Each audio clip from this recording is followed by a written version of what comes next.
Q news అందించే అవకాశాన్ని సద్వినియోగం చేసుకోండి. సమస్య ఎక్కడున్నా నేనున్నానంటూ ధైర్యంగా ప్రశ్నిస్తూ రాజకీయాల పట్ల అవగాహన కలిగిన అనుభవం గల రంగారెడ్డి హైదరాబాద్ రిపోర్టర్లు కావాలను సంప్రదించవలసిన నెంబర్లు 8688926084. తదనంతరం మొన్నటి పత్రికా సమావేశం తర్వాత కూడా మేము ఆశించాం ప్రభుత్వం నుంచి నిజాయితీగా ముందుకొచ్చి చేయలేకపోయినాము, మా వల్ల కాలేదు, మేము ఇప్పటిదాకా చేసినవన్నీ కూడా చెప్పినవన్నీ కూడా అర్ధసత్యాలు అసత్యాలు, మాకు ప్రభుత్వ నిర్వహణ అనేది చేత కావడం లేదు అని కనీసం ఓపెన్గా చెప్పినా చెప్పకపోయినా రుణమాఫీ అనేది మా వల్ల కాలేదు అని చెప్తారేమో అనుకున్నాం. కానీ చాలా నీతిబాహ్యమైన రాజకీయాలు ఈరోజు కాంగ్రెస్ ప్రభుత్వం రేవంత్ రెడ్డి గారి నాయకత్వంలో చేస్తున్నది. రుణమాఫీ బూటకం, పచ్చి మోసం, దగా అని తెలిసిపోయింది. రుణమాఫీ కాదు, జరిగింది మాఫీ కాదు, పెట్టింది రైతుకు టోపీ అనేది చాలా స్పష్టంగా అందరికీ కూడా అర్థమైంది. రవ్వంత రుణమాఫీ చేసి కొండంత డబ్బా కొట్టుకున్న ఈ ముఖ్యమంత్రి డొల్లతనం, ఆయన చాతగాంతనం, ఈ అబద్ధాల ముఖ్యమంత్రి నిజస్వరూపం 70 లక్షల మంది రైతుల సాక్షిగా బయటపడ్డది. రాష్ట్ర వ్యాప్తంగా ఈరోజు మీరు చూసినట్టయితే రైతుల ఆగ్రహంతో రగిలిపోతూ ఉన్నారు. రుణమాఫీ కాలేదు అని మండిపడతా ఉన్నారు. బ్యాంకులకు తాళాలు వేస్తూ ఉన్నారు. ఎక్కడికక్కడ ప్రభుత్వ కార్యాలయాలను ముట్టడిస్తూనే ఉన్నారు. మీరు ఒక్కసారి చూసినట్టయితే ఎట్లా జరుగుతూ ఉంది పరిస్థితి అంటే, ఇవాళ ముఖ్యమంత్రి ప్రభుత్వం వారు చెప్తున్న మాటనేమో ఇది వ్యవసాయ మంత్రి గారి స్టేట్మెంట్, తుమ్మల నాగేశ్వరరావు గారి స్టేట్మెంట్. ఇది 2 లక్షల రుణం మాఫీ చేశాం, ఇది వ్యవసాయ మంత్రి స్టేట్మెంట్, తుమ్మల నాగేశ్వరరావు గారి స్టేట్మెంటు. 2 లక్షల రుణం మాఫీ చేశాము. కానీ పత్రికల్లో కొన్ని పత్రికలు చాలా స్పష్టంగా రాశాయి, రుణం తీరలేదు, రుణం తీరలేదు. ఎలా మోసం జరిగింది చెప్పారు, నేను కూడా వివరంగా చెప్తాను. రైతులతో మాట్లాడిచ్చారు. తర్వాత రైతులు రాష్ట్ర వ్యాప్తంగా రోడెక్కుతున్నారు, మాకెందుకు రుణమాఫీ జరగలేదు అని చెప్పి రైతులు రాష్ట్ర వ్యాప్తంగా రోడెక్కుతూ ఉన్నారు. ఎక్కడికక్కడ ఇవాళ రణరంగంగా రుణభంగం జరిగింది కాబట్టి రణరంగంగా రాష్ట్రంలోని ప్రతి గ్రామం కూడా మారిన పరిస్థితి.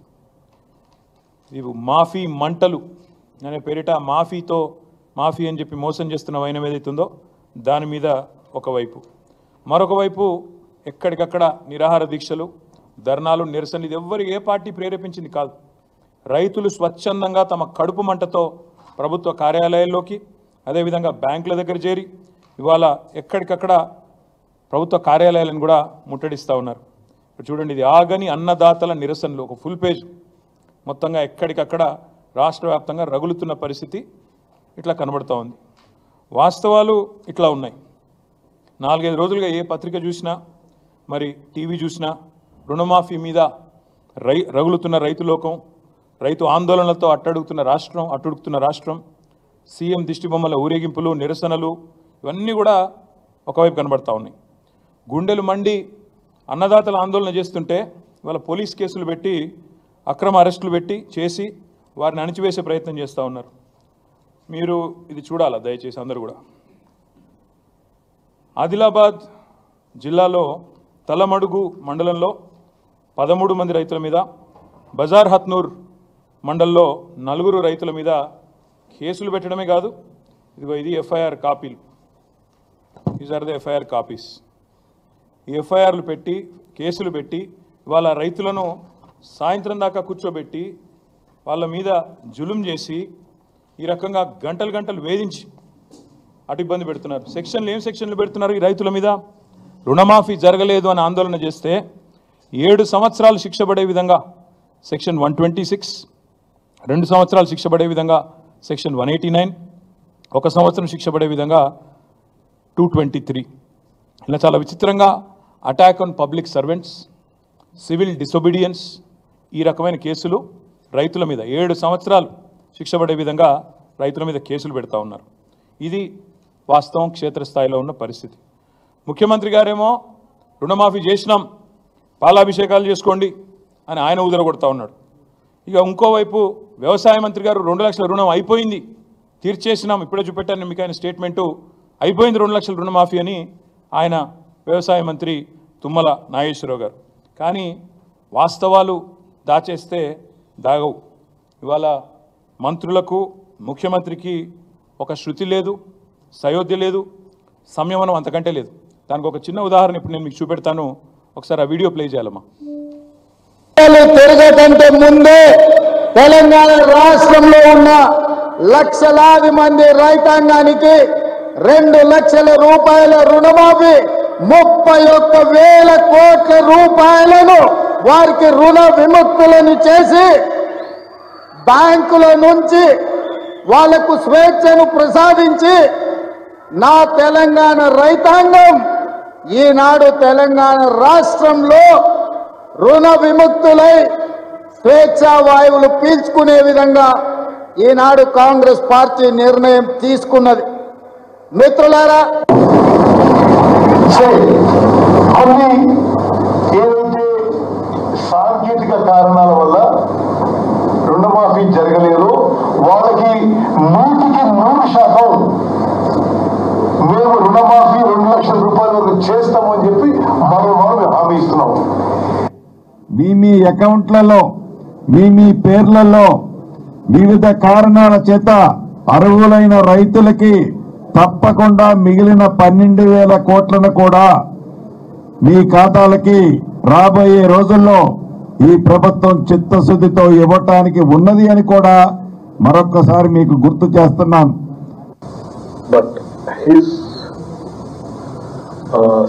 statistics is saying that so far only 7,500 crores only have been renewed and given to the farmers. So I request మీరు దాదాపుగా ముఖ్యమంత్రి గారు మాట్లాడిన మాట ఇప్పుడే నేను చూపెట్టాను. వ్యవసాయ మంత్రి తీయండి. వ్యవసాయ మంత్రి గారేమో 2 లక్షల రుణమాఫీ అయిపోయింది అని ఈ డాంబికాలు వ్యవసాయ మంత్రి. ముఖ్యమంత్రి అదే ఖమ్మం జిల్లాలో మీటింగ్ పెట్టి 2 లక్షలు ఇచ్చేసినాం, అయిపోయింది, 31,000 కోట్లు ఖతమైపోయింది, మీ అకౌంట్లో పడ్డాయి, ఇక మీరు సంబరాలు చేయండి, ఏట్లో దుంకండి ప్రతిపక్ష నాయకులు అని ముఖ్యమంత్రి. మరి ఇప్పుడే ఇంకా 3 మంత్రులు మాట్లాడినారు, ఉప ముఖ్యమంత్రి గారితో సహా. బట్టి గారు ఏమన్నారు? ఆయన చెప్పిన లెక్కలింటే, బట్టి గారు చెప్పిన లెక్కలింటే రుణమాఫీ వట్టిదే అని స్పష్టంగా అర్థమైంది. రుణమాఫీ వట్టిదే, జరగనే లేదు అనే మాట స్పష్టంగా అర్థమైంది. ఉత్తమ్ కుమార్ రెడ్డి గారు చెప్పారు సాంకేతిక కారణాల వల్ల. సాంకేతిక కారణాలు ఏమి లేవు, మీరు ఎట్లా తప్పించుకుందామా అని చెప్పి ఆంక్షలు కొర్రీలు పెట్టి ఎట్లా ఎగరగొడదామా పేర్లు అని చెప్పి చేసిన దిక్కుమాలిన దివాలా కోరు రాజకీయం తప్ప ఇందులో సాంకేతికం లేదు, మన్ను లేదు. అది వారు చెప్తా ఉన్నారు, జరగలేదు, the loan waiver is not completed అని స్పష్టంగా ఉత్తమ్ కుమార్ రెడ్డి గారు చెప్తున్నారు. బట్టి గారేమో ఓన్లీ 7,500 క్రోర్సే రైతుల ఖాతాల్లో పడ్డాయని బట్టి గారే స్వయంగా బ్యాంకర్స్ మీటింగ్లో చెప్తున్నారు.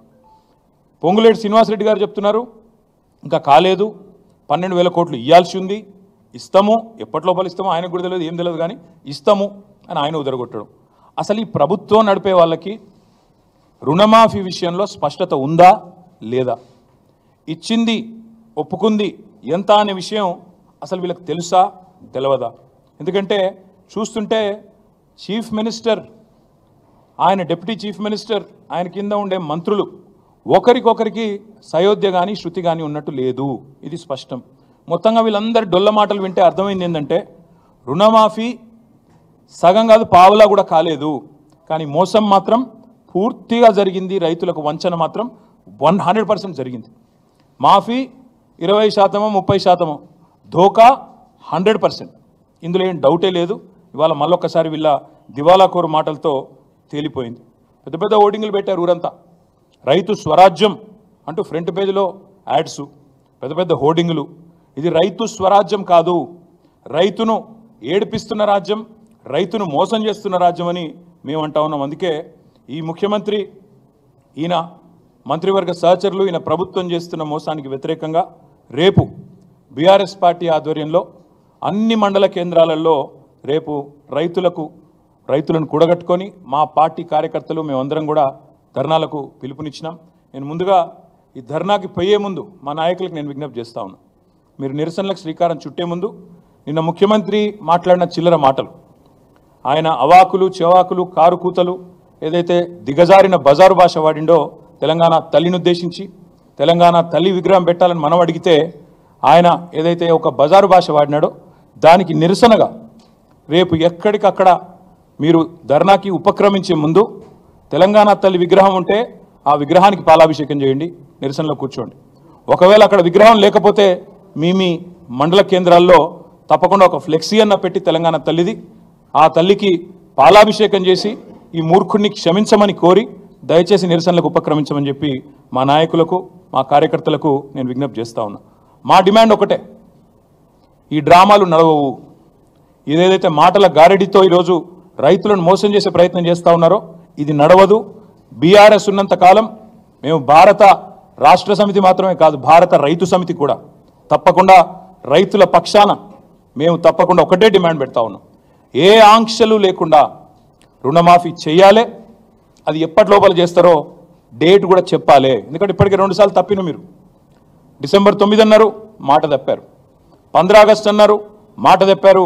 మీ డిప్యూటీ సీఎంఏ చెప్తా ఉన్నాడు 7,500 కోట్లు మాత్రమే రైతుల ఖాతాల్లో పడ్డాయని డిప్యూటీ సీఎం ఫైనాన్స్ మినిస్టరే స్వయంగా ఒప్పుకున్న పరిస్థితి, కన్ఫెషన్ స్టేట్మెంట్ ఇచ్చిన పరిస్థితి. కాబట్టి ఎప్పటి లోపల మీరు రుణమాఫీ పూర్తిగా చేస్తారు, ఎప్పటి లోపల మీరు ఈ ప్రాసెస్ కంప్లీట్ చేస్తారు, ఆంక్షలు లేకుండా. ఈ మాట ఎందుకంటా ఉన్నా అంటే మేము ప్రభుత్వంలో ఉన్ననాడు మేము రైతుల పట్ల మా ఆలోచన విధానం ఒకటే, కొత్తగా ఏర్పడ్డ రాష్ట్రంలో వ్యవసాయంలో సంక్షోభం ఉండొద్దు.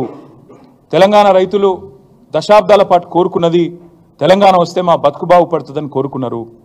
వ్యవసాయ స్థిరీకరణ జరగాలి, వ్యవసాయం స్థిరంగా మారాలి, దృఢంగా మారాలి, బలోపేతం కావాలి, రైతు కుటుంబం సంతోషంగా ఉండాలన్న ఉద్దేశంతో ఒకటి కాదు చాలా నిర్ణయాలు తీసుకున్నాం. నీటి తీరువ మొత్తం రద్దు చేసినాం, నీళ్లు పుష్కలంగా ఇచ్చాం.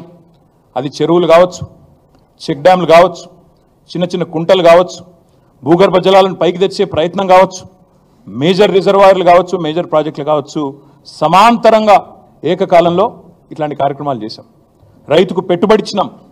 72,000 కోట్ల రూపాయల పెట్టుబడి రైతుకు అందించిన మొట్టమొదటి ప్రభుత్వం స్వతంత్ర భారతదేశ చరిత్రలో రైతు బంధు పథకం ద్వారా కేసీఆర్ గారి ప్రభుత్వం. అదేవిధంగా 2 దఫాలుగా రుణమాఫీ చేశాం. 9.5 ఏళ్లలో దాదాపు 30,000 కోట్ల రూపాయల రుణం కూడా మాఫీ చేసినాం. అదే మాదిరిగా రైతులకు సకాలంలో విత్తనాలు ఇచ్చినాం. కరోనా లాంటి సంక్షోభ సమయంలో కూడా ఊరూరికి కొనుగోలు కేంద్రాలు పెట్టి బ్రహ్మాండంగా రైతుల్లో ఒక భరోసా నింపినాం. అదేవిధంగా 24 లక్షలు వస్తుండేనండి మొత్తం ప్రొక్యూర్మెంట్ FCA నుంచి. మనకు వచ్చే అలాట్మెంటు 20 లక్షలు అంతుంటుండే 2014లో. ఈరోజు అదే ఫుడ్ కార్పొరేషన్ ఆఫ్ ఇండియా మేము దిగిపోయే నాటికి దాదాపు 80-85 లక్షల అలాట్మెంట్ ఇచ్చే స్థాయికి తెలంగాణను తీసుకొచ్చింది కేసీఆర్ ప్రభుత్వం. మేము చెప్పడం కాదు, NCRB డేటా ప్రకారం, national crime records bureau data ప్రకారం భారతదేశంలోనే సూసైడ్స్, రైతుల ఆత్మహత్యలు ఎక్కడ తగ్గినాయి అంటే తెలంగాణ అని చెప్పి పార్లమెంట్లో కేంద్ర ప్రభుత్వమే స్వయంగా చెప్పిన పరిస్థితి, పత్రికలు రాసిన పరిస్థితి. This is what we have done. రైతుకి ఏం చేసిండు కేసీఆర్ అంటే ఇక 10 ఏళ్లలో భరోసా నింపిండు, వ్యవసాయ విస్తరణ చేసిండు, మొత్తంగా రైతుకు పెట్టుబడి ఇచ్చి, కడుపు నిండా కరెంట్ ఇచ్చి, ఫ్రీగా నీళ్ళు ఇచ్చి, నీటి తీరువ రద్దు చేసి, భూమి శిస్తు రద్దు చేసి, ఇవన్నీ కూడా తీసేసి రైతులో ఒక భరోసా నింపి చెరువులు కుంటలు ఎప్పటికప్పుడు నింపేది మేము. ఒక పద్ధతి ప్రకారం, ఒక వ్యూహం ప్రకారం వ్యవసాయ స్థిరీకరణ వైపు మరి ముందుకు పోయినాం. కాబట్టే ఇలా తెలంగాణ రైతు మేము దిగిపోయినాడు బాగుండే. కానీ మీరు ఏం చేస్తున్నారు ఈరోజు ఆంక్షలతో? మీరు ఒక మాట అంటా ఉన్నారు, వ్యవసాయ స్థిరీకరణ చేసే క్రమంలో మేము చూడలేదు. రైతు పెద్దవాడా చిన్నవాడా, రైతు ఉద్యోగ ఐటీపీయా, మేము చూడలే అవన్నీ. తెలంగాణ రైతు ఎవరైనా రైతే. ఎందుకంటే రైతు కింద మళ్ళీ రైతు కూలీలు ఉంటారు, ఆయన చుట్టూ ఆధారపడ్డ ఒక ఈకోసిస్టమ్ ఉంటుంది. వాళ్ళందరూ బాగుండాలంటే చిన్న పెద్ద అని కటింగ్లు పెట్టాలి, కొర్రీలు పెట్టాలి, ఆంక్షలు పెట్టాలని మేము చూడకుండా రైతును రైతుగా చూసి వ్యవసాయ స్థిరీకరణనే లక్ష్యంగా మేము ముందుకు పోయినాం. కాబట్టే తెలంగాణ ఈరోజు పంజాబ్ను, హర్యానాను తలదని వ్యవసాయంలో, వరిధాన్యం ఉత్పత్తిలో భారతదేశంలో అగ్రభాగాన ఉన్నది. కానీ మీరు ఇవాళ పూటకో మాట, రోజుకొక కొత్త ఆంక్ష. మీ మంత్రివర్గ సహచరులే చెప్తున్నారు కదా, ముఖ్యమంత్రి అసలు 100% రుణమాఫీ కాలేదు, ఇది బోగస్ అని చెప్తున్నారు. లైక్ చేయండి,